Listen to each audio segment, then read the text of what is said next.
Hi Roland Jake. So I sat down and I'm devising a workflow for you to be a bit smoother while importing mockup. So let's get started. First of all, first thing we do every time, set the project to our current project. That's important. Everyone should do it all the time. If you don't do it, big trouble is ahead. And the problem is that things pile up. So little problems start to pile up, and a scene that took 5 seconds to load on the first computer will take 10 minutes to load once we are gone through the whole pipeline, which we don't want to have.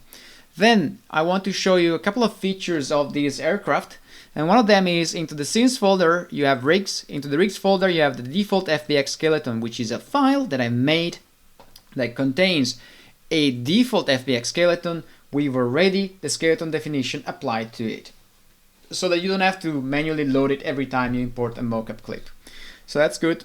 Now, the other thing is I want to have a look at the rig file. The rig file we're going to use is RoboBlockout rig v6. I'm going to open it. It's into rigs, yes. I'm going to open it, and I will be greeted with an error to begin with. Let's see what the error is. I'm very curious now. So the error is probably a Redshift error because Francesco is using Redshift, and right now I don't have Redshift loaded. So let's see what that is. So it's looking for, first of all, it's looking for a file, a PNG file. Look at that. It's in C users Cordar desktop new folder 30shot PNG. That looks like a project that wasn't set or a file that wasn't in the project. So there you go. I mean, every time you will reference this thing, you will get Maya will complain about this thing, okay? It won't throw the error box, but it will delay your opening. You will wait for longer because it cannot find that file. Every time you move the timeline, Maya will be delayed because it will be looking for that file. And that's because that file wasn't part of the project. So that's the first thing we really want to fix in there. See how many times it's throwing the same error. It's just the same error over and over. Then the other error that caused that big window to show up is not really that one, but it is Redshift. So the Redshift error right now is not a big deal. What I'm going to do is I am going to did Francesco already add Redshift shaders to this guy? AI standard.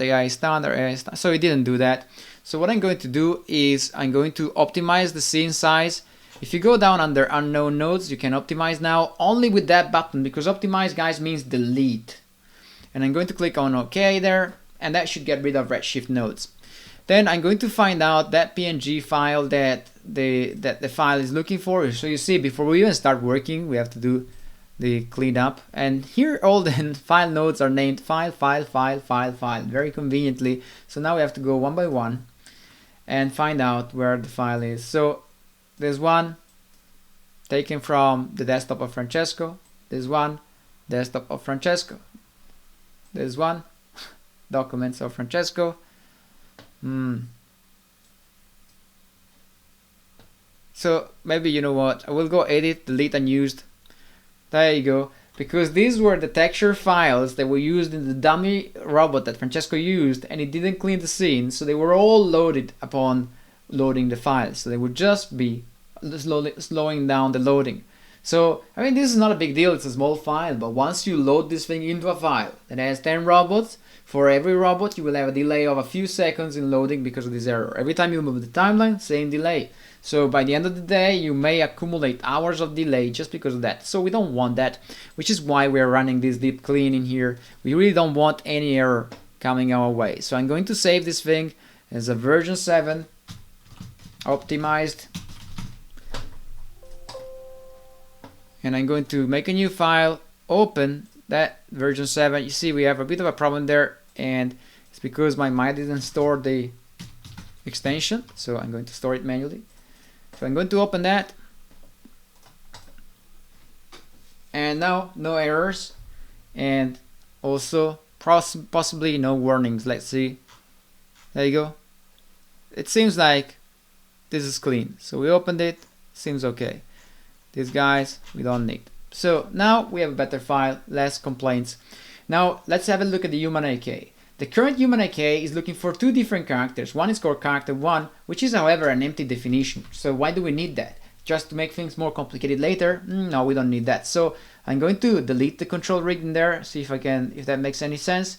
And it would be great to just delete character 1. The definition, the deletion of the definition happens in this box, definition. I'm going to click on the bin, delete that, so that we only are there with the robot block out. There was also a name in here to rename the definition because I just don't like it. But I can go maybe into edit character definition here and name this thing like robot proxy, so that I know what I'm talking about there a bit better. Now again I can save, and now I have a cleaner file. I don't really like to have this warning about I'm done with a student license, because every time I open it up I will get that warning. That sucks. But hey, what can I do? So now we have a clean skeleton for the FBX with the definition of the human IK and a clean rig. So we can get started. To create an animation scene out of the previous, first step, reference the previous. So I will go create reference, and into previous I find shot 10, and in there I find another project. Do we need it? I don't think so, but it's there. So I'm going to use the file in here, and I'm going to cross all my fingers because I can't wait to see what's going to be thrown at me. So I'm going to click on reference. I am expecting a bunch of problems, but let's see. Elevator music as we open up. There you go. First of all, errors. So let's check the script editor to see how worried should we be about this thing. So down here it's looking for redshift. I think that's okay. That's better than nothing. I mean, redshift is not a big deal if it's a problem. I mean, it's looking for the render settings. I don't have redshift. Once we have redshift installed on all machines, we shouldn't have a problem anymore. Now, the other thing is, it's looking for, guess what? A file which is on the desktop of Francesco. So again, every time you will open these files from now on, you will get a delay because of that. Every time you will move the timeline, you will get a delay because of that. From now on, that's your life. So that's the image file. To make things, is it? Yes. To make things faster, at least in your timeline, hide it. At least it won't bug you as much. So you see, we already started and we know there will be delays. It's just a few seconds, guys. Every time you perform an open and save, there will be a few seconds of delay, maybe just milliseconds, you know, but milliseconds here, millisecond there, and that's a life going by. So now we want to have the animation in there, right? So we want to go File. I don't think it, by the way, I don't think it's worth your time to clean the previous file by now. I think you should keep those errors as they are and call it a day. Just hide the image planes, okay? Now we're going to create a reference, and we're going to reference into the scenes folder. We're going to reference the rig. So I'm going to go scenes, but you see, since I have a project into a project up here, I got fooled by the fact that there is a scene folder there. So first, human error. There's a scenes folder, and I think that's where the rig is. That's not true.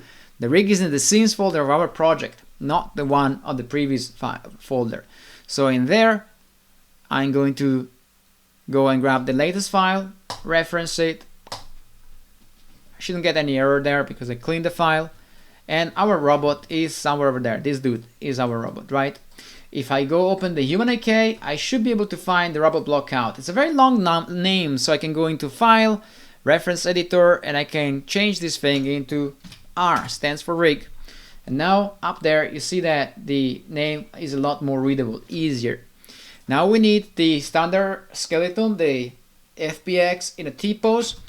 A cheap way to get it in is to go File, Import Options, and in there I want to go Reset the Settings, and I want to change something that normally I wouldn't change, but just for this import I want to change it. And I suggest you write a checklist as you work this thing through, because there's no way you can remember this. There's no way this is relevant to our life outside of Maya, so you need to write it on a checklist. So every time you do a scene, you follow the checklist so you don't do mistakes. In here I'm going to disable the use of namespace, and I want to resolve only clash nodes with the file name. Clashing nodes. That's it. That's because we don't want Maya to rename any of these joints, because what we are going to do is first import the skeleton in a T-pose with the definition already attached to it, and then import only the animation from the FBX takes. And the animation will load onto our skeleton only if the skeleton doesn't have a namespace, only if it has only the names of each joints in there. I'm going to click on import, and I'm going to go rigs, default FBX skeleton, and I'm going to import FBX mockup T-pose 001 import. Now in there, that's my skeleton in there. Please notice that Maya reads that as a defined skeleton, so I don't have to import it anymore. That's great. Now we need a take from shot 10. So I'm going to go File, Import Options. I'm going to reset the settings, and here I'm going to type in FBX. That's the file we're going to import, and I'm going to go into Edit Preset, and I want to make sure that under Include File Content, that's set to Update Animation, because we want to keep the skeleton, but we want to just have the animation in there. Now the thing is, please notice that you can save the presets so that you won't be asked anymore. I suspect I processed the FBX at 25 frames per second instead of 24, so my bad in there. And because our project runs at 24, that's the last discussions we had, and I didn't really quite think about it, sorry. So we will have something to do in there. So I'm going to close this thing. I'm going to go under Import, and I'm going to go grab into the scenes folder, FBX mockup takes, HD filter will do just fine, and I will do a natural wake up. So shot 10, you see I don't have shot 10 take 1, and that's because shot 10 is the first takes we took, and at the beginning you see that the name convention does not match. We should want to have shot 10, 001 and 002 in here so that they are listed properly. So I will use the second shot 10 hero. Actually I will use shot 10 hero natural wake. I'm going to go check if any settings in here needs love. Maybe we can override the frame rate import to override to match source, just in case there's a mismatch in there, and see if that works. I'm going to click on import, and now nothing seems to have happened, but you see that the guy in here is animated, the skeleton in there is animated. You want to check, if you press comment period, you see that we are jumping on fractionaries. So that means that there is a frame rate mismatch probably somewhere. So maybe the recording we were making wasn't going at 25. Maybe the processing I made wasn't going at 25. To be honest, I don't recall ever setting it up in the software of the mockup. So that's a bit of a biggie for me. Sorry. So maybe I can grab the. Well, we have the mockup in there. Let's just do it for now. So now I want our robot to be following that mockup. So I'm going to grab as a character the robot proxy, as a source the mockup skeleton. Now the robot is going to follow the what's the name of it, the mockup.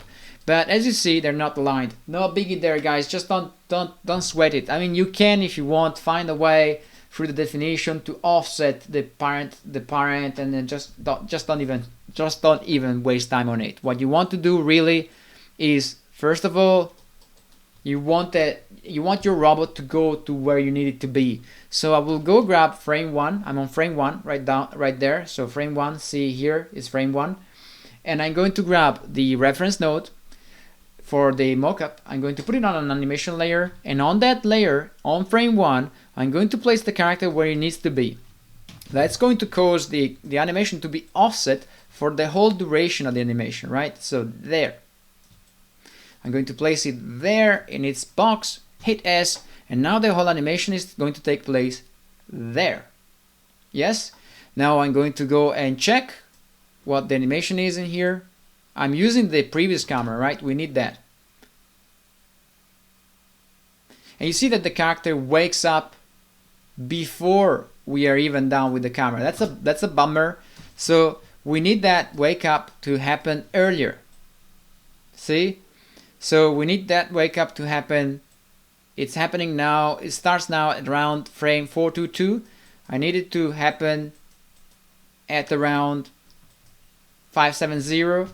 That is an offset of 570 minus 422, 148 frames. So how do we do that? That's easy. You grab all of your joints, you go into the graph editor, and in the graph editor you select all of your keys, none excluded. And now you need to move the whole animation 148 to the right. So that's easy. In this stats box, that's a frame counter. You just type in plus equal 148. The whole animation shifts 148 to the right. So now let's have a look and see if I'm stupid. So I press play. The dude wakes up. I wasn't stupid. Actually, I was working in a decent way, probably. So if it's too little, you can plus equal it, I don't know, 10 frames. And that's a lot faster than just trying to drag all these keys on the timeline. You can stay there forever dragging keys on the timeline. There you go. And then it wakes up. There you go. Make sure you check the camera from the gate mask there. So I'm going to display the gate mask, make it opaque. There you go. There you go. That's a lot easier to see what's going on. There you go. It wakes up.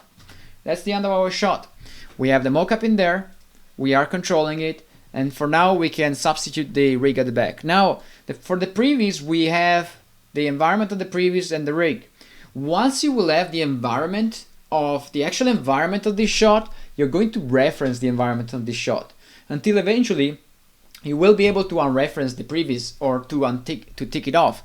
So, in fact, you could possibly just duplicate the camera of the previews in there.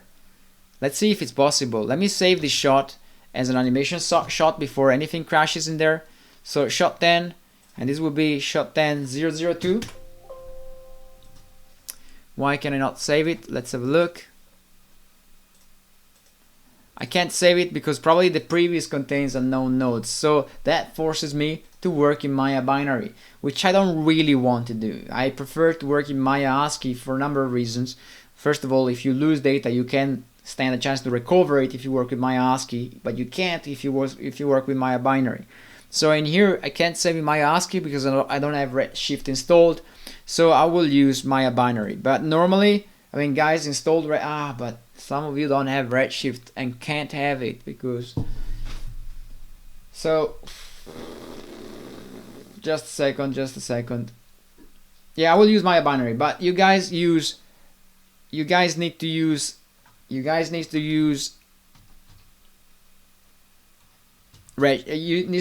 Maya ASCII.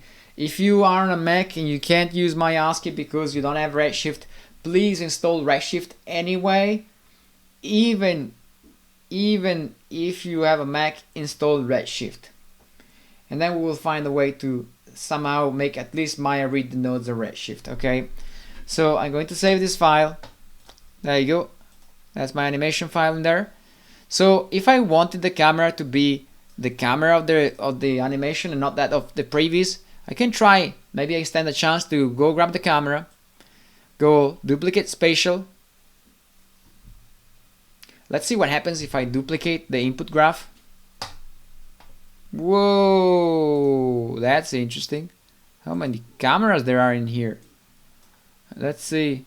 Because I'm stupid. That's why there are many cameras. Sorry.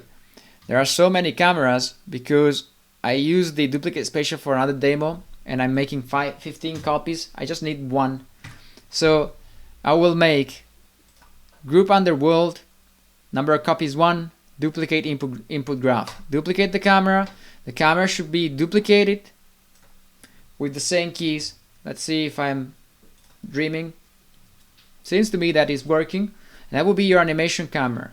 So eventually, once you will have referenced the environment, and you will have to do so, you can go and grab the shot 10 previous that you had earlier on and untick the box. Oh, I should have stopped the playback. I think it's going to crash. Is it not? Probably it's not. Yes, that's a crash. There you go, that's a crash. Never on reference until you press play, guys. Sorry. So back into Maya. Set the project first. Open up the scene. Animation 10.002 MB. Again, if you're on a Mac, please install Redshift anyway. Even if it's just a demo, just install Redshift. We need to make sure we are all on the same version, on the same exact version of Redshift, guys. The same exact version for everybody, the same exact version. So let's open up the file I was working with. Pretty sure I didn't save after the camera duplication. There you go. I pressed cancel by mistake there. So we'll have to reopen it.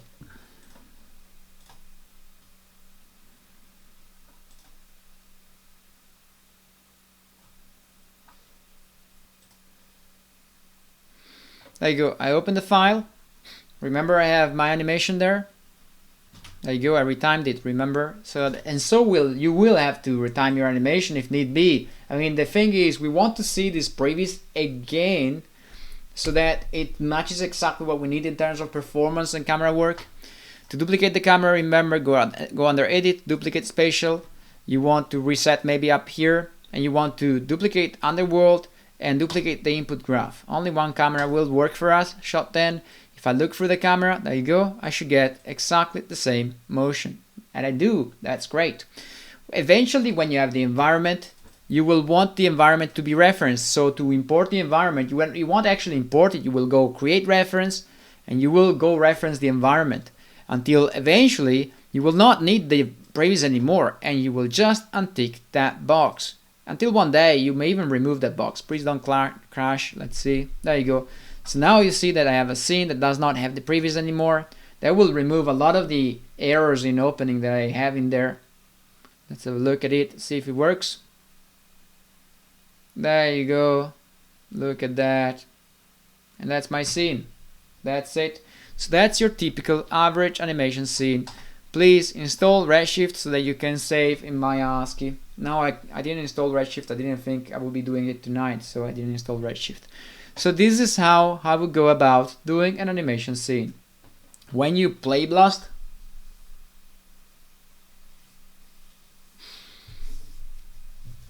please don't play Blast with the resolution gate for now. Just don't have it on so that you will have full HD play blasts. To ensure we all get full HD play blasts, I don't know if I did demo that already, but you go into the render settings. In the render settings, you make sure the presets are set to HD 1080. And then when you do a play blast, you right click on the timeline, go play blast options, and you make sure that you're play blasting from the render settings and you're the scaling at 1. That will give you a full HD play blast. And that's your animation shot. You will have to do this for every shot.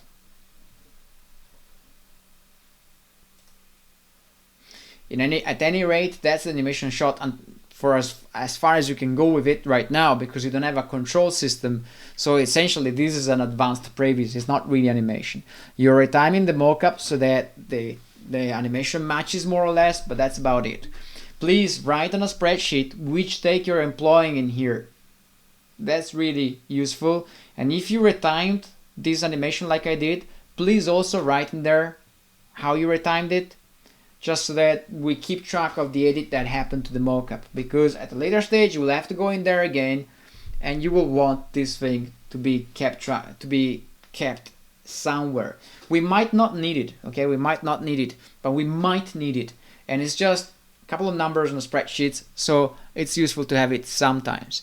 Eventually we won't even need this dummy robot, and the animation scene will be referenced, and this scene will be referencing the final rig. The final rig will somehow take the mockup, and we will have to see how, but it's going to be relatively easy from this dude here. Okay, so that's about it. I think, I'm not sure. So now play blast all this stuff, and I'll see you tomorrow. Bye.